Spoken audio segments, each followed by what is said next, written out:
नमस्कार दोस्तों, मैं हूं अभिषेक पांडे और आप लोग देख रहे हैं अपना फेवरेट नूरा कुश्ती। दोस्तों, अगर आपको मेरा ये वीडियो पसंद आए तो प्लीज़ इसको लाइक कमेंट शेयर ज़रूर करिएगा। और अगर आपने मेरे चैनल को सब्सक्राइब किया है तो थैंक यू, नहीं सब्सक्राइब किया है तो प्लीज़ इसको सब्सक्राइब कर लीजिए, क्योंकि आपका छोटा सा सहयोग मेरे लिए बहुत कीमती है। दोस्तों, आज सुबह सुबह आम आदमी पार्टी के राज्यसभा सांसद संजय सिंह का एक ट्वीट पढ़ा, जिसमें वो भारतीय जनता पार्टी को नसीहत दे रहे हैं। वो मोदी को समझा रहे हैं कि राजनीति कैसी करनी चाहिए और अब मोदी को किस तरह की राजनीति से आगे बढ़ना चाहिए। ये ट्वीट पढ़कर मुझे बड़ी हंसी आई। ऐसा लग रहा था जैसे जूनियर क्लास का कोई बच्चा जो कक्षा 6, 7, 8 में पढ़ता हो, वो यूनिवर्सिटी के किसी प्रोफेसर को ये समझा रहा हो कि प्रोफेसर साहब, आपको क्लास कैसे अटेंड करना चाहिए, आपको मैथमेटिक्स के सूत्र कैसे हल करने चाहिए। अरे भाई, पहले आप अपना तो संभालो। हाँ, जिस कर्नाटक चुनाव की तुम बात कर रहे हो, आओ जरा आम आदमी पार्टी की स्थिति देखते हैं कि उस कर्नाटक चुनाव में आम आदमी पार्टी की क्या स्थिति है। और इसके बाद ये उत्तर प्रदेश के निकाय चुनाव के लिए भी बहुत फैल रहे हैं, तो जरा उत्तर प्रदेश के निकाय चुनाव में भी इनकी स्थिति देख लेते हैं कि ये कहां पर खड़े हैं। ये दो इतने बड़े बड़े स्टेट में जो चुनाव हुए हैं उसमें सबसे पहले बात करते हैं कर्नाटक में। 224 सीट में 209 सीटों पर आम आदमी पार्टी लड़ी है। आम आदमी पार्टी को अभी हाल ही में राष्ट्रीय दर्जा प्राप्त हुआ था। राष्ट्रीय पार्टी का खूब हो हंगामा हुआ, ऐसा लगा कि राष्ट्रीय पार्टी का दर्जा प्राप्त करने का मतलब है कि अब सीधे अगले साल आपको प्रधानमंत्री की गद्दी पर बिठा दिया जाएगा। 209 सीटों में इनकी सारी सीटों पर जमानत जब्त हो गई है। आप सोच रहे हैं, सारी की सारी सीटों पर इनकी जमानत जब्त हुई है। इनको भाई साहब को पूरे प्रदेश में 0.58% कुल वोट मिले हैं, जबकि नोटा को 0.69% वोट मिले हैं। मतलब कि अभी मैंने आपको एक वीडियो में बताया था कि जब शिमला नगर निगम चुनाव हुआ था तो किस तरह से इनकी पार्टी को वहां पर नोटा से भी कम वोट मिले, और सेम स्थिति इनकी कर्नाटक में हुई। इनकी पार्टी को नोटा से भी कम वोट मिले हैं। इनको मिले 0.58 और नोटा को मिले 0.69। पूरे राज्य में सारी जोड़ तोड़ करने के बाद इनको मात्र 2 लाख के आसपास वोट मिले हैं। आप सोचिए, ये कर्नाटक में कहां ठहर रहे हैं।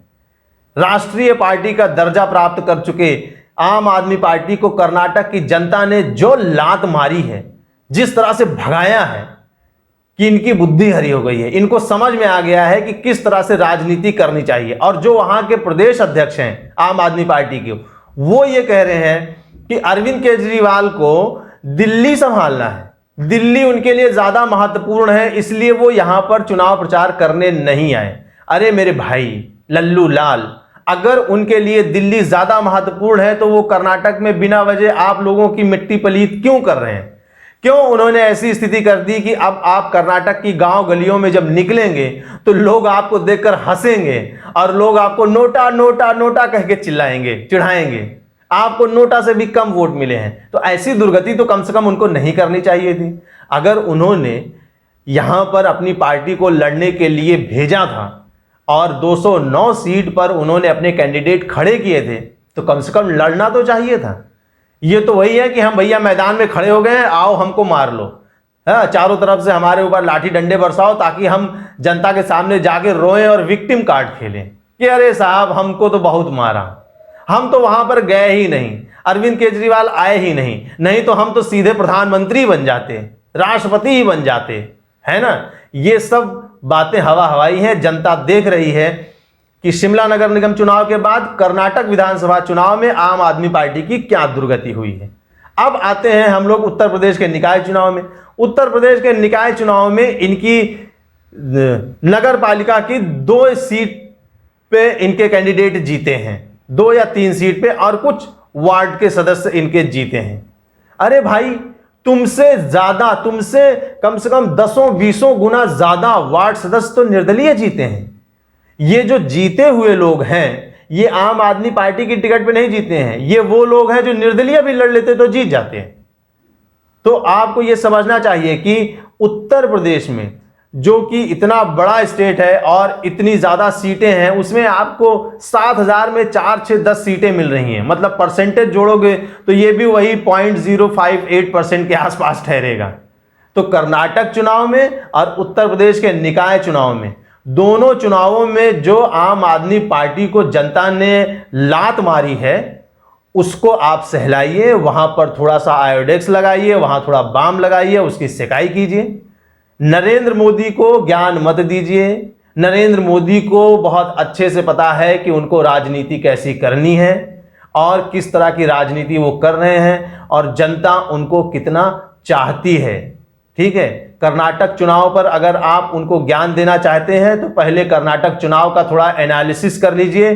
कुछ नहीं करिए तो केवल मेरा वीडियो देख लीजिए, आपको पता चल जाएगा कि कर्नाटक चुनाव में भारतीय जनता पार्टी कहां थी और कहां है। वो जहां थी वहीं है। उतने ही चाहने वाले लोग कर्नाटक में अभी भी भारतीय जनता पार्टी के हैं। और कांग्रेस जो जीती है उसने भारतीय जनता पार्टी का टिच्चो भी नुकसान नहीं किया है। जो नुकसान किया है वो जेडीएस का नुकसान किया है। तो भारतीय जनता पार्टी को सिखाने की आपको जरूरत नहीं है। आप अपने गिरेबान में झांकिए और आप अभी शीश महल और शराब घोटाले पर थोड़ा सा और मेहनत कीजिए, क्योंकि आपकी पार्टी के और भी लोग अभी तिहाड़ जेल जाने वाले हैं। धन्यवाद। जय हिंद।